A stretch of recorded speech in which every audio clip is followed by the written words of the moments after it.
Hello dear viewers, welcome back to my YouTube channel. दोस्तों, आज हम मैथ के कुछ ऐसे क्वेश्चंस करने वाले हैं जो आपके एग्जाम के पॉइंट ऑफ व्यू से बहुत ही इंपॉर्टेंट। दोस्तों, वीडियो में आगे बढ़ने से पहले अगर आप हमारे चैनल पे नए हैं तो चैनल को सब्सक्राइब कर लीजिए। वीडियो को बिना स्किप किए दोस्तों अंत तक देखिए।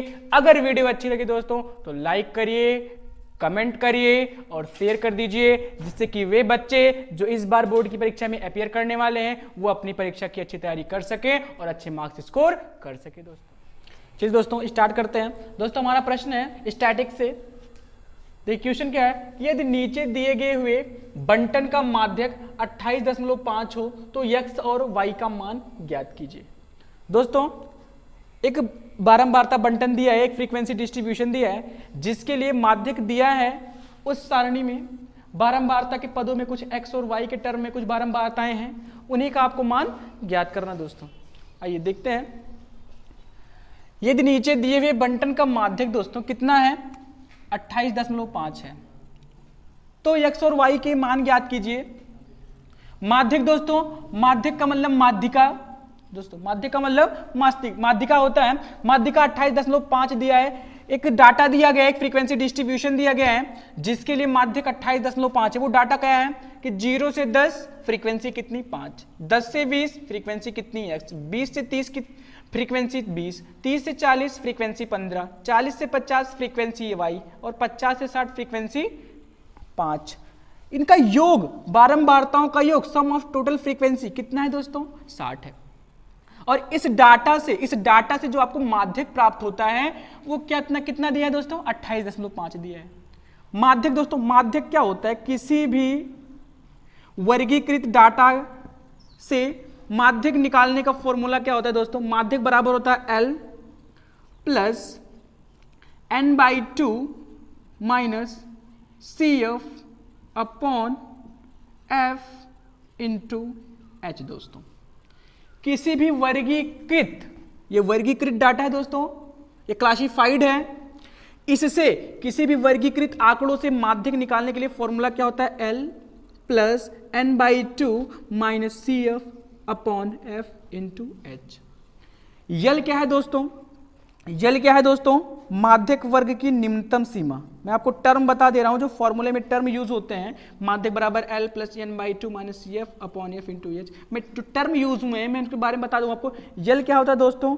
माध्यक वर्ग की निम्नतम सीमा। माध्यक वर्ग की निम्नतम सीमा दोस्तों क्या होती है? यल होती है। यल से डिनोट करते हैं इसको। किसी डिनोट करते हैं दोस्तों? यल से डिनोट करते हैं। यन क्या है? यन क्या है? जो टोटल फ्रीक्वेंसी दी गई होती है दोस्तों, total frequency sum of total frequency कितनी, इसको यन बोलते हैं। यन क्या है? यन क्या है दोस्तों? योग, बारंबारताओं का योग। बारंबारताओं का योग, बारंबारताओं का योग किससे डिनोट होगा? यन। किस टर्म से? यन से। CF क्या है दोस्तों? CF क्या है? संचयी बारंबारता। CF क्या है? संचयी बारंबारता। CF क्या है दोस्तों? संचयी बारंबारता है। किस टर्म को? CF मतलब संचयी बारंबारता। क्यूमुलेटिव फ्रीक्वेंसी दोस्तों, क्यूमुलेटिव फ्रीक्वेंसी। संचयी बारंबारता कितने? CF इंटू H क्या है? H क्या है दोस्तों? वर्ग चौड़ाई है। H क्या है दोस्तों? वर्ग चौड़ाई है। किससे डिनोट करेंगे? H को दोस्तों। H क्या है? वर्ग चौड़ाई है। F क्या है दोस्तों? बारंबारता है। F क्या है दोस्तों? बारंबारता है। अब आइए बात कर लें कि कौन सा, क्या CF क्या है, ये कौन सा बारंबारता यूज करना है, कौन सी वर्ग चौड़ाई लेनी है। आइए दोस्तों आगे बढ़ते हैं, बात करते हैं। जैसे आपको ये डाटा दिया गया है, इसके लिए CF संचयी बारंबारता, क्युमुलेटिव फ्रीक्वेंसी, एक ऐड करने का, बारंबारताओं के योग को निकालने का एक तरीका होता है CF क्या होता है दोस्तों? बारंबारताओं के योग निकालने का एक तरीका होता है। ये निकलता कैसे है दोस्तों? आइए बात करते हैं। निकलता कैसे? संचयी बारंबारता, संचयी बारंबारता, संचयी बारंबारता दोस्तों। निकलेगा कैसे, इसे हम CF से डिनोट करते हैं। किससे डिनोट करते हैं? CF, cumulative frequency. जैसे ये 5 है दोस्तों, तो संचयी बार पहले टर्म के लिए 5 हो गया। कितना हो गया दोस्तों? 5 हो गया। अब ये जो सेकंड टर्म में जो फ्रीक्वेंसी होती है, जो 5 के नीचे x है, ये वाला इसके साथ ऐड हो जाता है, तो ये दूसरे टर्म की CF बन जाती है, यानी कि 5 + x। ध्यान दीजिएगा दोस्तों, ये 5 पहले पद के लिए फ्रीक्वेंसी, आगे CF की बात कर रहे हैं। CF ये जो नीचे दूसरे पद में जो फ्रीक्वेंसी है, इसको ऐड करने के बाद दूसरे टर्म की CF कुमुलेटिव फ्रीक्वेंसी, संचयी बारंबारता बनता है दोस्तों। पहले टर्म का बारंबारता है वही संचयी बारंबारता हो जाता है। दूसरे टर्म के लिए संचयी बारंबारता क्या होता है? इसको दूसरे टर्म की बारंबारता को ऐड कर देते हैं। आगे बढ़ते हैं, ये इसमें ऐड होगा, कितना हो जाए दोस्तों? 20 और 5 कितना हो गया दोस्तों? 25 + x। आगे के लिए संचयी बारंबारता टर्म को ऐड करेंगे, 25 15 दोस्तों कितना? 40 + x। y दोस्तों ऐड होगा, अगले टर्म की फ्रीक्वेंसी कितनी बन जाएगी संचयी बारंबारता? 40 + x + y। अगले टर्म की संचयी बारंबारता कैसे हो जाएगी दोस्तों? 40 5 45 + x + y। यहाँ पे आप बहुत अच्छे समझिएगा दोस्तों, संचयी बारंबारता कैसे निकालनी है हमको। पहले बारंबारता 5, जो बारंबारता होती है उस टर्म की संचयी बारंबारता वही हो जाती है। पहले टर्म के लिए, पहले पद के लिए, पहले इंटरवल के लिए जो बारंबारता होती है वही उसकी संचयी बारंबारता होती है। जब दूसरे इंटरवल की संचयी बारंबारता की बात करते हैं तो पहले वाले में दूसरा ऐड हो जाता है। जैसे 5 में x ऐड होगा तो 5x हो जाएगा दोस्तों। आगे बढ़ेंगे, 5 में 20 25x हो जाएगा, 25 + x हो जाएगा, 25 में 15 40 + x हो जाएगा, 40 में y 40, देखो 40 + x है ना, तो 40 + x + y वेरिएबल्स हैं, 40 + x + y हो जाएगा दोस्तों। आगे बढ़ेंगे, 40 और 5 कितना हो जाएगा? 45 + x + y हो जाएगा। संचयी बारंबारता क्या है? बारंबारताओं को योग को निकालने का एक तरीका होता है। हम यानी कह सकते हैं कि जो ये 45 + x + y आया है, ये किसके बराबर होगा दोस्तों? ये इस योग के बराबर होगा। पूरा योग बारंबारताओं का योग कितना दिया दोस्तों? 60 दिया है ना, तो ये जो नीचे संचयी बारंबारता आई है, हमने जोड़ा है, जोड़ करके निकाला है, ये किसके बराबर होगा? इस 60 के बराबर। 60 के क्या होगा दोस्तों? बराबर होगा। टोटल संचयी बारंबारता कितनी निकल के आई है? 45 + x + y। ये किसके बराबर होगा? बारंबारताओं के योग के बराबर होगा। ये योग समझ में आ रहा होगा? यानी हम कहेंगे कि 45 + x + y जो होगा दोस्तों कितना हो जाएगा? पूरा बारंबारताओं के योग के क्या होगा दोस्तों? बराबर होगा। आई होप समझ में आ रहा होगा आपको। अगर हम यहाँ से x + y की बात करें तो 60 - 45 कितना हो जाएगा दोस्तों? 15। कितना हो जाएगा? 15। यानी x + y जो दोनों टर्म आपके दिए थे वेरिएबल्स के रूप में, उनका योग कितना हो जाएगा? 15 हो जाएगा। जो विलुप्त फ्रीक्वेंसी है आपकी, जो गायब हुई फ्रीक्वेंसी x और y के रूप में, इनका योग कितना हो जाएगा? 15 हो जाएगा। आइए आगे बढ़ते हैं। माध्यक का फॉर्मूला क्या होता है दोस्तों? L + n/2 - CF/F × h। अब आइए माध्यक की बात कर लेते हैं। माध्यक, एक बार मैं फिर से फार्मूला लिख रहा हूं, आप लोग फिर से ध्यान दीजिएगा। L + n/2 - CF/F × h। दोस्तों यल क्या है? यल क्या है? माध्यक वर्ग की निम्नतम सीमा। यन क्या है दोस्तों? Total sum of total frequency, तो कुल बारंबारताओं का योग जो दिया है, यन वही है। CF दोस्तों, CF मतलब संचयी बारंबारता, लेकिन कौन सी संचयी बारंबारता रखनी है मैं आपको अभी आगे बताता हूं। फ्रीक्वेंसी मतलब बारंबारता, h मतलब वर्ग चौड़ाई दोस्तों। समझ आ रहा होगा। आइए आगे बढ़ते हैं। अब बात करते हैं कि जब यल माध्यक वर्ग की निम्नतम सीमा है दोस्तों, तो माध्यक वर्ग क्या होगा दोस्तों? माध्यक वर्ग क्या होगा? अब आप एक देखिए, टोटल कितना है? 1 2 3 4 5 6।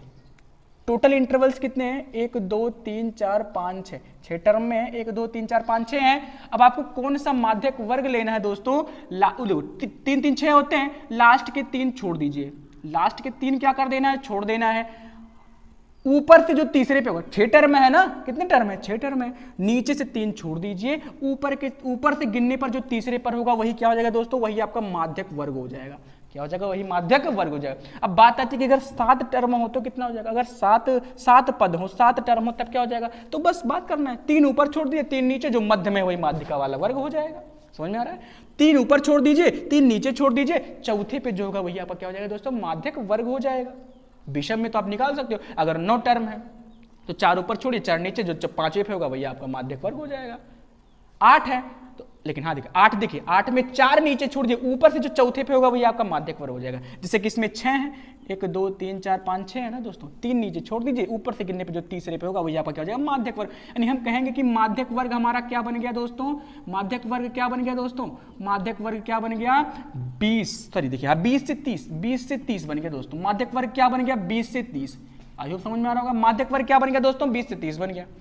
अब हम यल क्या है, यल क्या है दोस्तों, माध्यक वर्ग की न्यूनतम सीमा। यल क्या है दोस्तों, माध्यक वर्ग की न्यूनतम सीमा। आइए बढ़ जाते हैं, यहाँ पे देखिए, यहाँ देखिए दोस्तों, हमने माध्यक वर्ग की न्यूनतम, माध्यक वर्ग हमारा 20 से 30 हो गया, आइए समझ आया होगा। अब माध्यक वर्ग की न्यूनतम कम कौन है, 20 ही तो कम है, तो न्यूनतम सीमा 20 हो जाएगी। आगे माध्यक वर्ग की न्यूनतम सीमा 20 हो गई। यन बारंबारताओं का योग कितना दिया, तो 60 तो दिया ही है। आगे बढ़ते हैं, संचयी बारंबारता CF। हाँ एक चीज और, जिस टर्म माध्यक वर्ग से ठीक ऊपर की संचयी बारंबारता, देखिए संचयी बारंबारता CF लिखना है हमको, माध्यक वर्ग हो गया 20 से 30, माध्यक वर्ग हो गया 20 से 30। आगे बढ़ते जाइए, उसके ऊपर माध्यक वर्ग से ठीक ऊपर की संचयी बारंबारता, यानी कि आपको CF वो रखना है फार्मूले में। तो CF मतलब संचयी बारंबारता होता है, संचयी बारंबारता बारंबारताओं का योग निकालने का तरीका होता है। लेकिन फार्मूले में रखेंगे कौन सा फार्मूले में, तो ये देखिए, ये माध्यक वर्ग हो गया दोस्तों, ये माध्यक वर्ग हुआ, तो माध्यक वर्ग से ठीक ऊपर की, ठीक देखिए माध्यक वर्ग से ठीक ऊपर की संचयी बारंबारता ही आपको यहाँ पे फार्मूले में पुट करनी है। नीचे F है, F क्या दोस्तों, अब देखिए संचयी बारंबारता क्या हो गई हमारी 5 + x हो गई, क्या हो गई दोस्तों 5 + x हो गई। भाई माध्यक वर्ग से ठीक ऊपर की संचयी बारंबारता 5 + x ही तो है। आइए नीचे यफ दोस्तों कौन सा, फ्रीक्वेंसी कौन सी, माध्यक वर्ग की फ्रीक्वेंसी आपको रखनी है, माध्यक वर्ग की फ्रीक्वेंसी रखनी है, माध्यक वर्ग की बारंबारता आपको रखनी है। यफ, ये जो फार्मूले में यफ यूज हुआ है ना, बारंबारताएं कई सारी हैं, लेकिन रखना कौन सा फार्मूले में है, माध्यक वर्ग की बारंबारताओं को आपको पुट करना है, माध्यक वर्ग की बारंबारता को पुट करना। तो इसमें यफ क्या हो जाएगा दोस्तों, इसमें यफ कितना हो जाएगा दोस्तों 20 हो जाएगा, 20 हो जाएगा।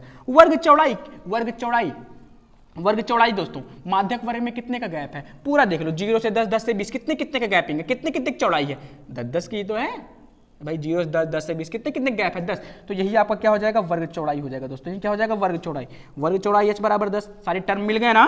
माध्यक वर्ग की न्यूनतम सीमा 20 हो जाएगी, यल बारंबारताओं का योग 60 दिया ही था। संचयी बारंबारता माध्यक वर्ग से ठीक ऊपर की संचयी बारंबारता आपको फार्मूले में रखनी है। वर्ग चौड़ाई h, कितने की गैपिंग है 20 से 30 यानी 10। आगे बढ़ते हैं, बारंबारता F क्या हो जाएगी, माध्यक वर्ग की बारंबारता करें, सारे टर्म मैंने आपको रख दिया, अच्छे से नोट कर लीजिए। आइए आगे बढ़ते हैं, देखिए माध्यक हुआ हो क्या, देखिए माध्यक कितना हो गया है, इस डिस्ट्रीब्यूशन फ्रीक्वेंसी डिस्ट्रीब्यूशन से का माध्यक कितना दिया था, जो आपको बंटन दिया गया है माध्यक निकालने में, वो माध्यक वास्तव में दिया कितना है 28.5 दिया है, माध्यक ऑलरेडी दिया है। इस बंटन सारणी से आपको माध्यक नहीं निकालना है, माध्यक दिया है, निकालना क्या आपको x और y का मान निकालना है, क्या निकालना है, x और y का मान निकालना है। आइए बात करते हैं, यल कितना हो गया दोस्तों 20 हो गया, यल कितना हो गया दोस्तों 20 हो गया है, प्लस n/2 n दोस्तों, टोटल सम कितना है, टोटल कितना है 60 है, 60/2 हो गया। CF संचयी बारंबारता दोस्तों, माध्यक वर्ग से ठीक ऊपर कितना 5 + x लिखे हैं, देखिए देख सकते हैं ना 5 + x लिखे हैं, 5 + x हो जाएगा, -5 + x हो गया, और नीचे क्या हो जाएगा बारंबारता। F कितना दोस्तों, F कितना 20, देखिए 20 है ना, हाँ 20 है। H कितना दोस्तों, H कितना दोस्तों, वर्ग चौड़ाई कितना 10, कितना दोस्तों 10। आइए आगे बढ़ते हैं, आगे क्या होगा, तो 28.5 इसको रहने दीजिए, यहाँ हो गया 20। एक काम करते हैं, देखिए ये प्लस में इसको डायरेक्ट ले आओ, ये प्लस में इधर आएगा माइनस में, कितना हो जाएगा दोस्तों माइनस हो जाएगा, क्या दिक्कत है माइनस कर दीजिए। 20 × 60 हो गया, देखिए 20 × 2 × 6, 2 × 6 और 0, 2 × 6 और 0 यानी कि 30 बच गया, कितना बच गया 30, माइनस का अंदर गुणा कर दिए 5 हो गया, और प्लस माइनस माइनस यानी 5x हो गया, और नीचे एक जो कैंसिल हो जाएगा, क्या दिक्कत है, यहाँ पे कितना बचेगा 2 बच जाएगा, कितना बच जाएगा दोस्तों 2 बच जाएगा। आगे बढ़िए, 28.5 में से 20 जाएगा तो 8.5, कितना दोस्तों 8.5, 28.5 में से 20 जाएगा 8.5, 30 में से 5 जाएगा दोस्तों 25 हो गया, 30 में से 5 जाएगा 25 हो गया, और माइनस का x है, और नीचे क्या है दोस्तों 2। अब देखिए आगे बढ़िए, ये भाग में इधर है गुणा में, तो 8.5 का दोस्तों अगर हम 2 में गुणा करेंगे तो कितना हो जाएगा, यहाँ पे 25 से -x बचा है, तो हो जाएगा 2 × 5 = 10, 2 × 8 = 16, 17 यानी कि 17 हो जाएगा, 8.5 का 2 गुना 17 ही तो होता है, बराबर 25 - x दोस्तों, ये माइनस में इधर आएगा प्लस में इधर जाएगा माइनस में, x बराबर कितना हो जाएगा दोस्तों 25 - 17 बराबर कितना दोस्तों 8। x का मान कितना दोस्तों 8, x का मान कितना दोस्तों, x बराबर कितना 8, x का मान कितना 8, तो y का मान कितना हो जाएगा, आप ही सोचो, x + y जब 15 है x का मान 8 है तो y का मान कितना हो जाएगा, निकाल सकते हो। y का मान कितना दोस्तों 7 हो जाएगा। कितना हो जाएगा 7, 8 7 15 तो होता है। एक बार मैं निकाल के बता देता हूँ। x प्लस वाई बराबर 15 दिया है तो 8 प्लस वाई बराबर 15, ये प्लस में उधर जाएगा माइनस में, 15 माइनस 8 बराबर कितना दोस्तों 7, वाई बराबर 7। x का मान 8 y का मान 7, छिपी हुई बारंबारताएं जो x और y के रूप में थी, x का मान 8 और y का मान 7 हो जाएगा। आई होप समझ में आया होगा। एक बार रिवाइज कर लीजिए दोस्तों। क्वेश्चन था कि यदि नीचे दिए बंटन का माध्यक 28.5 हो तो x और y का मान ज्ञात कीजिए।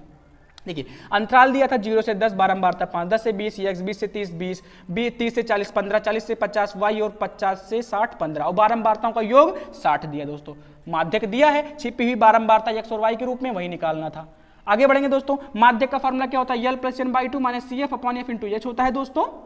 यल क्या है, माध्यक वर्ग की निम्नतम सीमा, n क्या है, बारंबारताओं का योग, CF दोस्तों संचयी बारंबारता, वर्ग चौड़ाई h डिस्टेंस और वृत्त वर्ग कितना 0 से 10, 10 का गैप है ना, बारंबारता f, बारंबारता किससे डिनोट f, जो f है ना बारंबारता है। आगे बढ़ते हैं। देखो CF की बात हो रही है तो संचयी बारंबारता निकाल। संचयी बारंबारता क्या है, बारंबारताओं के योग को निकालने का तरीका होता है। संचयी बारंबारता 5, पहले वर्ग के लिए 5, उसके बाद संचयी बारंबारता जुड़ता जाता है। 5 से x 5x, 5x में 20 25, 25 से प्लस x से 15, 40 प्लस x, 40 प्लस x में y, 40 plus x plus y हो जाएगा। 40 5 45 प्लस x प्लस y।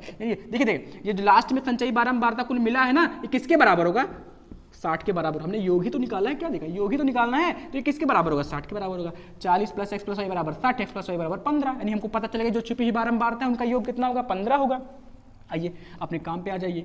आपको माध्यक दिया है, माध्यक बराबर L plus n/2 minus CF पानी F इंटू H होता है दोस्तों।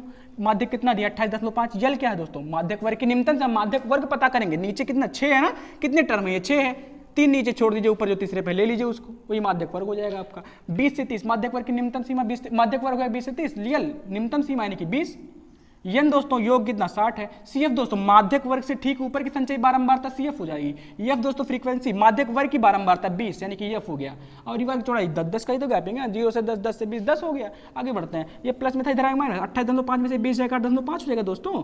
ये देखिए 2 से काटेंगे तो 30, 2 से 4 30, 2 3 6 0, माइनस का थोड़ा -5 माइनस x हो जाएगा और इंटू एच रहे 0 0 कैंसिल हो गया। आगे बढ़ेंगे, माइनस प्लस में रहेगा माइनस में 8.5 बच जाएगा, ये भाग में रहेगा गुणा में, गुणा करेंगे तो 8.5 का 2 गुना दोस्तों कितना हो जाएगा 17 ही तो होगा। अरे भाई 2 5 10, 2 8 16 17। आगे बढ़िए, 30 में से 5 का 25 माइनस 6/2 खत्म। ये भाग में था, इधर आएगा गुणा में हो गया 17 हो गया। ये 25 माइनस x बच गया, ये माइनस में इधर आएगा प्लस में, ये माइनस में है दोस्तों, इधर आएगा प्लस में, प्लस में इधर जाएगा माइनस में, तो कितना हो जाएगा 25 माइनस x 17 बराबर 8 हो गया। x का मान कितना आ गया 8 आ गया। अब दोनों का योग 15 है तो y का मान 7 है ना, होगा देख लीजिए। y बराबर देखो x 8 प्लस y बराबर 15, 8 प्लस y बराबर 15, y बराबर 15 माइनस 8 बराबर 7, y का मान कितना हो गया 7 हो गया। आया समझ में आएगा, नोट कर लीजिए। चलिए दोस्तों देखते हैं हमारा दूसरा प्रश्न है। आकृति में ABC त्रिज्या 14 सेंटीमीटर वाले एक वृत्त का चतुर्थांश है तथा BC को व्यास मानकर एक अर्धवृत्त खींचा गया है। छायांकित भाग का क्षेत्रफल ज्ञात कीजिए। देखिए दोस्तों प्रश्न में क्या कहा गया है कि एक फिगर बना है, एक आकृति बनी है। ये आकृति जो है देखिए ध्यान से ABC, ये ABC दिख रहा है, पॉइंट और नोट कर लीजिए, यहाँ पे D मान लीजिए D है। ABDC दोस्तों, ABDC क्या है, एक 14 सेंटीमीटर, कितना दोस्तों 14 सेंटीमीटर त्रिज्या वाले अर्धवृत्त, सॉरी त्रिज्या वाले वृत्त का चतुर्थांश है। क्या है दोस्तों, चतुर्थांश है। क्या कहा गया सवाल ने क्या कहा है कि जो ABDC है वो क्या है, वो 14 सेंटीमीटर त्रिज्या वाले वृत्त का एक चतुर्थांश है। चतुर्थांश शब्द क्या होता है इसको समझ लीजिए। ठीक है, चतुर्थांश का मतलब चतुर्थ अंश, चौथा अंश, चौथा भाग, यानी कि वृत्त का चतुर्थांश अर्थात वृत्त का चौथा भाग होगा। ये जो ABDC है दोस्तों, ये वृत्त का चौथा भाग है, चौथा भाग है। समझ लीजिए अच्छे से कि एक वृत्त है, इसको 4 बराबर पार्ट में कर दिया जाए तो हर एक पार्ट क्या कहलाता है, चतुर्थांश कहलाता है। वैसे ही एक पार्ट आपको चित्र के रूप में दिया गया है। आपको जो क्वेश्चन में दिया एक पार्ट उसका क्या किया गया, दिया गया। थोड़ा और समझ लीजिए दोस्तों, चतुर्थांश को हम लोग क्या कह सकते हैं, ये देखिए ये त्रिज्या है, ये क्या है त्रिज्या है, ये क्या है त्रिज्या है, और ये क्या है संगत चाप है। त्रिज्या किन्हीं दो त्रिज्याओं तथा संगत चाप के मध्य घिरा भाग दोस्तों त्रिज्यखंड कहलाता है। क्या कहलाता है? त्रिज्यखंड। तो इस चतुर्थांश को हम त्रिज्यखंड भी बोल सकते हैं, त्रिज्यखंड भी बोल सकते हैं। ऐसे और एक चीज समझ लीजिए, एक पॉइंट और, एक टर्म और समझ लीजिए कि ये क्या है, ये वृत्त की जीवा है, वृत्त की जीवा है। और संगत चाप के मध्य घिरा भाग क्या कहलाता है दोस्तों? वृत्तखंड कहलाता है। वृत्त की किसी एक जीवा और संगत चाप के मध्य घिरा भाग क्या कहलाता है दोस्तों? वृत्तखंड कहलाता है। ये दोनों टर्म आपको समझ में आए होंगे, तो आगे बढ़ लेते हैं। चौथाई भाग है, वृत्त का एक चौथा भाग है चतुर्थांश, तो यहाँ पे कितना कोण क्रिएट कर रहा होगा? 90 अंश का।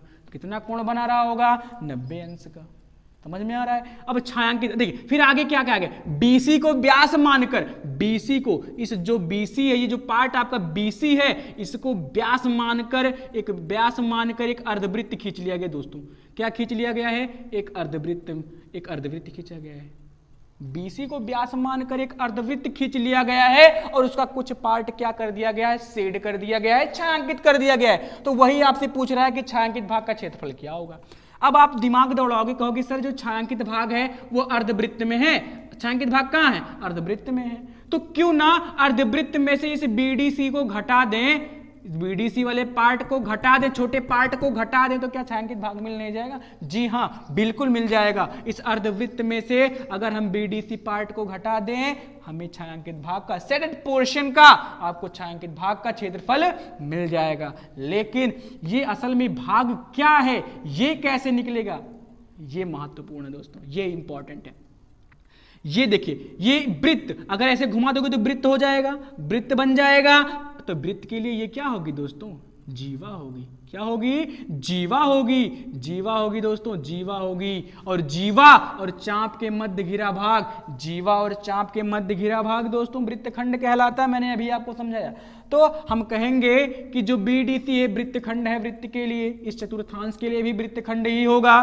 तो इस अर्धवृत्त, बाहर वाले अर्धवृत्त में से इस वृत्तखंड को हटाना है हमारा पार्ट। हमारा कंडीशन क्या है? हमें क्या चाहिए? जो मेन हमको चाहिए कि बीडीसी में से जो बी आपका बीसी, जो आपका बीसी को व्यास मानकर आपको अर्धवृत्त दिया गया है, आपको अर्धवृत्त जो दिया गया उसी में से बीडीसी घटा लेना है, आपको छायांकित भाग मिल जाएगा। चलिए सबसे पहले बीडीसी पता करते हैं। वृत्तखंड मैंने बताया, वृत्तखंड चतुर्थांश के लिए जीवा है ये, और जीवा और चाप के मध्य घिरा खंड भाग क्या कहलाता है? वृत्तखंड कहलाता है। इस वृत्तखंड का क्षेत्रफल, मेन उद्देश्य हमारा पहले क्या होगा कि आप वृत्तखंड को पता करो कि ये पार्ट असल में है कितना। आइए दोस्तों स्टार्ट करते हैं। आइए दोस्तों हल करते हैं इसको। लिखेंगे, देखिए चतुर्थांश की त्रिज्या दोस्तों कितनी दी गई है? चतुर्थांश की त्रिज्या कितनी दी गई है दोस्तों? 14 सेंटीमीटर। चतुर्थांश चौथे भाग का, देखिए चतुर्थांश की त्रिज्या, वृत्त की त्रिज्या अर्थात चतुर्थांश की त्रिज्या, वृत्त की त्रिज्या अर्थात चतुर्थांश की त्रिज्या। चतुर्थांश की त्रिज्या कितनी दोस्तों? 14 सेंटीमीटर। कितनी दोस्तों? 14 सेंटीमीटर। कितना? 14 सेंटीमीटर। आगे बढ़ते हैं, हमें तो चाहिए इस बीडीसी पार्ट का क्षेत्रफल, तो लिखेंगे वृत्तखंड, वृत्तखंड हमें छायांकित भाग का चाहिए। व्यास बीसी को व्यास मानकर अर्धवृत्त खींचा गया है, अर्धवृत्त में से बीडीसी घटाना पड़ेगा, उसी बीडीसी को पता करने चल रहे हैं। वृत्तखंड बीडीसी का क्षेत्रफल कैसे निकलेगा दोस्तों? बीडीसी का क्षेत्रफल कैसे निकलेगा? बस बीडीसी का क्षेत्रफल कैसे निकलेगा? तो A B D C, A B D C, A B D C का क्षेत्रफल, ए बी डी सी का क्षेत्रफल माइनस त्रिभुज ए बी सी का क्षेत्रफल। आपको दिख रहा है साफ साफ। अब ए बी डी सी क्या है? चतुर्थांश है। ए बी डी सी क्या है? चतुर्थांश है। और ए बी सी आपका एक त्रिभुज है। बस ए बी डी सी में से ए बी सी घटा देंगे। आइए, ए बी डी सी क्या है जो दोस्तों? चतुर्थांश है। ए बी डी सी क्या है? चतुर्थांश है दोस्तों। चतुर्थांश का क्षेत्रफल क्या होता है? सबसे पहले वृत्त का क्षेत्रफल पाई आर स्क्वायर, उसी का ही तो चौथाई भाग है, तो क्षेत्रफल कितना हो जाएगा? पाई आर स्क्वायर बटे 4। भाई क्षेत्रफल का भी तो चौथाई भाग, चतुर्थांश का क्षेत्रफल, चतुर्थांश का क्षेत्रफल पाई आर स्क्वायर बटे 4। वृत्त का चौथाई भाग होता है तो क्षेत्रफल का भी चौथाई ही होगा। वृत्त का, चतुर्थांश का क्षेत्रफल पाई आर स्क्वायर बटे 4। त्रिभुज का क्षेत्रफल भाई 90 अंश है, समकोण त्रिभुज बना रहा है, आराम से निकाल सकते हो। 1/2 आधार गुणे ऊंचाई लगा दो, क्या दिक्कत है? 1/2 आधार गुणे ऊंचाई लगा दो दोस्तों। आइए आगे बढ़ लेते हैं। पाई की वैल्यू दोस्तों 22/7, पाई की वैल्यू 22/7, त्रिज्या दोस्तों 14, तो 14 गुणे 14, त्रिज्या 14 दिया है, स्क्वायर है तो 14 गुणे 14/4 कर दीजिए, कोई दिक्कत नहीं। नीचे 4 था हमारा, यहाँ पे 1/2 आधार दोस्तों, आधार त्रिभुज ABC के लिए आधार भी 14 है, ऊंचाई भी 14 ही है, तो 1/2 गुणे 14 गुणे 14। आइए काट पीट लेते हैं, 7 एकम 7 दोस्तों, 7 दूनी 14, 2 एकम 2 दोस्तों, 2 से 14। आगे बढ़ते हैं, नीचे तो कैंसिल आउट हो गया, तो इसका 4 का इसमें क्या हो जाएगा मल्टीप्लाई, तो 22 दूना 44, 22 दूना 44 ये हो गया, 14 बचा है आपका और नीचे है आपका 4। यहाँ क्या बचा है दोस्तों, यहाँ बचा है 7 और 14। समझ में आ रहा है? आइए आगे बढ़ते हैं, 4 एकम 4, 4 एकम 4, 4 एकम 4, सब कट गया, 4 एकम 4, 4 एकम 4, 4 एकम 4 हो गया, 11 और 14, 14 गुणे 11 करेंगे दोस्तों 14 चौके देखिए 14 गुणे 11, तो 11 चौक 44 होता है, 11 एकम 11 4 15, 154 दोस्तों, 14 सत्ते 98 दोस्तों, 14 सत्ते 98 दोस्तों। घटा लीजिए, 14 में से 8 जाएगा, कितना बचेगा, 6 बच जाएगा, 14 में से 8 जाएगा 6, 14 बचे, 14 में से 9 जाएगा 5, 56 सेंटीमीटर स्क्वायर। हम कहेंगे कि जो ये BDC पार्ट है, BDC वाला भाग है, उसका क्षेत्रफल कितना आएगा दोस्तों, 56 सेंटीमीटर स्क्वायर। इस अर्धवृत्त में से जो BC को व्यास मानकर अर्धवृत्त खींचा गया है, उसमें से हमको ये 56 सेंटीमीटर स्क्वायर घटाना है। लेकिन अर्धवृत्त का तो क्षेत्रफल पता चले पहले।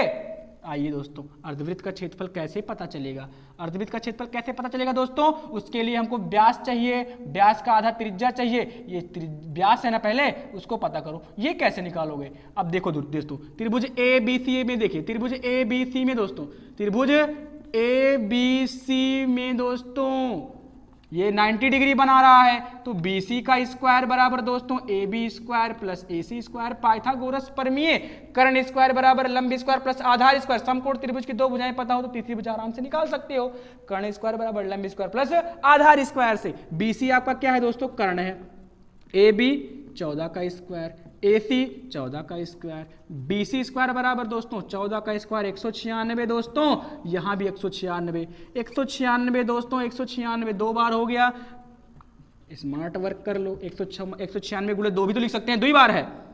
BC जोड़ेंगे तो भी उतना आएगा, 2 से गुणा करेंगे तो भी उतना आएगा दोस्तों, ये स्क्वायर उधर जाएगा अंडर रूट बना देगा, 96 गुणे 2, स्क्वायर उधर जाएगा अंडर रूट में कर देगा सबको, 196 का अंडर रूट दोस्तों 14 रूट 2, BC की वैल्यू 14 रूट 2 दोस्तों, 14 रूट 2 सेंटीमीटर। लेकिन BC क्या है, अर्धवृत्त के लिए व्यास है, BC क्या है, अर्धवृत्त के लिए व्यास है, तो अर्धवृत्त की त्रिज्या दोस्तों कितनी हो जाएगी, अर्धवृत्त की त्रिज्या दोस्तों, त्रिज्या तो व्यास का आधा होती है ना, तो 2 7 14, 7 रूट 2 सेंटीमीटर स्क्वायर।